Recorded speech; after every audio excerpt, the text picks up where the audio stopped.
1967 में क्लीवरेज शहर के अंदर एक मशहूर चोर हुआ करता था जिसका नाम डायबोलिक था, जिसे पकड़ना किसी भी पुलिस के बस की बात न थी। कहानी की शुरुआत में डायबोलिक अपने शहर के नेशनल बैंक को लूट कर भाग रहा था और पुलिस भी उसके पीछे हाथ धोकर पड़ी थी। उसने पुलिस को पूरे शहर में बहुत से चक्कर लगवाए, लेकिन आखिरकार पुलिस ने उसे बंद रोड पर दोनों तरफ से घेर लिया। उस वक्त डायबोलिक ने अपनी कार में लगे एक बटन को दबाया और सड़क उसके लिए दरमियान से ऊपर की तरफ उठ गई और उसने तेजी से अपनी गाड़ी को भगाकर पुलिस वालों के ऊपर से चला गया। दरअसल उस रोड पर आना भी उसी का प्लान था। उसने कार में लगे एक और बटन को दबाकर गैस छोड़ दी ताकि कुछ नजर न आ सके और वो पुलिस वालों से बचकर भागने में कामयाब हो गया। लेकिन एक पुलिस वाला जिसका नाम जैंको था वो उसका पीछा नहीं छोड़ रहा था। लेकिन डायबोलिक ने इंस्पेक्टर जैंको को भी चकमा दे दिया और वो वहाँ से कैसे गायब हो गया इसका जैंको को भी नहीं पता चला। गाइस, चैनल को सब्सक्राइब कर दो यार, 200 सब्सक्राइबर चाहिए हमें मोनेटाइजेशन अप्लाई करने के लिए।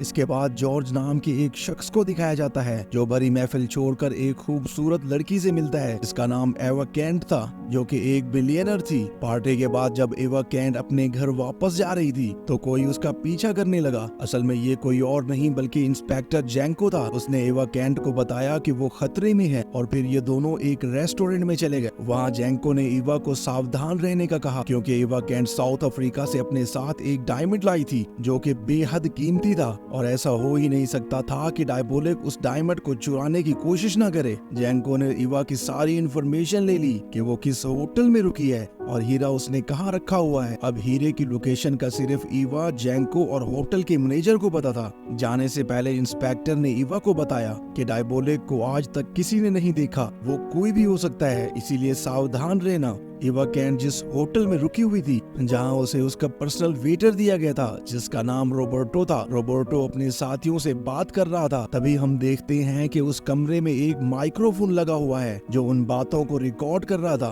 वो माइक्रोफोन डायबोलिक ने लगाया था जो उनकी बातों को बड़ी ध्यान से सुन रहा था। उसके बाद जब रोबर्टो घर जा रहा होता है तो डायबोलिक उसे अपने चाकू से मार देता है और उसकी लाश को नाले में फेंक देता है। पहली बार डायबोलिक का फेस दिखाया जाता है जहाँ वो रोबर्टो की रिकॉर्डिंग को सुन रहा था और उसकी आवाज को कॉपी करने की कोशिश कर रहा था। उसने ऐसा तब तक किया जब तक उसने रोबर्टो की आवाज को पूरी तरह कॉपी नहीं कर लिया। इधर ईवा कैंट का होटल में वेलकम किया जाता है और मैनेजर उसे बताता है कि अगर आपको किसी भी चीज की जरूरत पड़े तो रोबर्टो को बुला सकती हो। तो वहाँ रोबर्टो आ जाता है। असल में वो डायबोलिक था जो अपना भेस बदल कर आया था। जब ईवा कैंट नहाने चली गई तो डायबोलिक तिजोरी को खोलने की कोशिश करने लगा। तिजोरी बहुत ही हाई सिक्योरिटी वाली थी, लेकिन डायबोलिक ने इसे खोलने में सिर्फ 2 मिनट ही लगा। तभी फोन की घंटी बजती है और ईवा कैंट बाथरूम से बाहर आती है। डायबोलिक उसे फोन पर बात करते हुए देख रहा था और फिर उसने ईवा कैंट से पूछा कि उसे और कुछ तो नहीं चाहिए। ईवा कैंट ने मना कर दिया और डायबोलिक वहाँ से चला गया। रात में डायबोलिक ईवा कैंट के रूम में पहुँच गया और उसने फटाफट तिजोरी खोल ली, लेकिन तभी ईवा कैंट वहाँ पर आ गई। डायबोलिक ने पीछे से उसकी गर्दन पर चाकू रख दिया और उसे डराने की कोशिश की, लेकिन ईवा कैंट उससे नहीं डरी। उसने डायबोलिक को बताया कि डायमंड नकली है, वो पहले से ही उस डायमंड को बेच चुकी है, ये सिर्फ उसकी एक सस्ती सी कॉपी है। और डायबोलिक वहाँ से वो हीरा लेकर चला गया। फिर डायबोलिक ने उस हीरे की जांच की और उसे पता चलता है कि ईवा कैंट सच बोल रही है। दूसरी तरफ डायबोलिक की वाइफ एलिजाबेथ को अपने घर में एक खुफिया खाना मिला क्योंकि उसे भी नहीं पता था कि डायबोलिक एक चोर है, क्योंकि वो डायबोलिक को वॉल्टर के नाम से जानती थी। तहखाने को देखकर वो बहुत डर गई और पुलिस को फोन कर दिया। पुलिस भी बड़ी जल्दी वहाँ पहुँच गई। दूसरी तरफ ईवा कैंट डायबोलिक को बताती है कि उसकी कुछ पर्सनल पिक्स जॉर्ज के पास हैं और वो उसे ब्लैकमेल कर रहा है। इसके बाद हम डायबोलिक को देखते हैं जिसने सड़क के बीचों बीच अपने लिए एक खुफिया सुरंग बनाई हुई थी जो सीधा उसके अंडरग्राउंड हाउस में जाती थी। वो जैसे ही वहाँ पहुँचता है तो पुलिस पहले से ही उसके इंतजार में थी। इसके बाद डायबोलिक वहाँ से भागने की कोशिश करता है, लेकिन बदकिस्मती से वो पकड़ा जाता है। डायबोलिक को कोर्ट में पेश किया जाता है जहाँ वो बिल्कुल खामोश था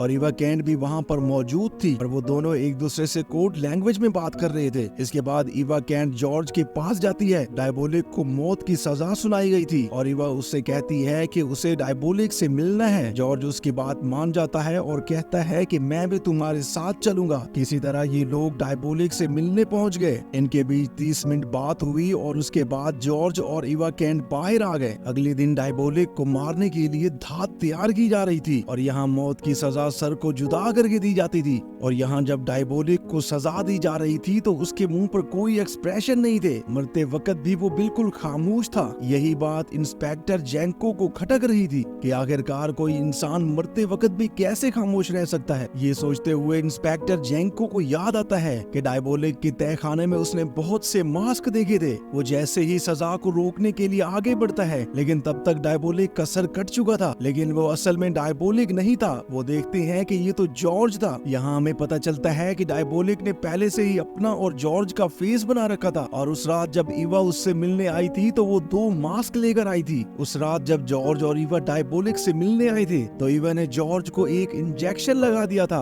और उसके बाद डायबोलिक ने जॉर्ज का और जॉर्ज को डायबोलिक का मास्क पहना दिया गया था, जिसकी वजह से दोनों की आइडेंटिटी चेंज हो चुकी थी। लेकिन मरते वक्त जॉर्ज इसलिए ना बोल सका क्योंकि वो ड्रग्स में था। डायबोलिक जॉर्ज के बेस में उसके ऑफिस गया जहाँ से उसने वो डायमंड और वो इवा कैंट की पिक्स चुरा ली और इसी तरह डायबोलिक वहाँ से भागने में कामयाब हो गया। इसके बाद कुछ दिनों के बाद का सीन दिखाया जाता है जहाँ डायबोलिक इवा कैंट को इम्प्रेस करने के लिए उसे डायमंड रिंग देता है, लेकिन वो कहती है कि उसे डायमंड रिंग नहीं बल्कि डायबोलिक चाहिए और वो डायमंड रिंग को पानी में फेंक देती है। और इसी के साथ इस मूवी का एंड हो जाता है। तो गाइस चैनल को सब्सक्राइब करो एंड वीडियो को ज्यादा से ज्यादा लाइक एंड शेयर कर दो।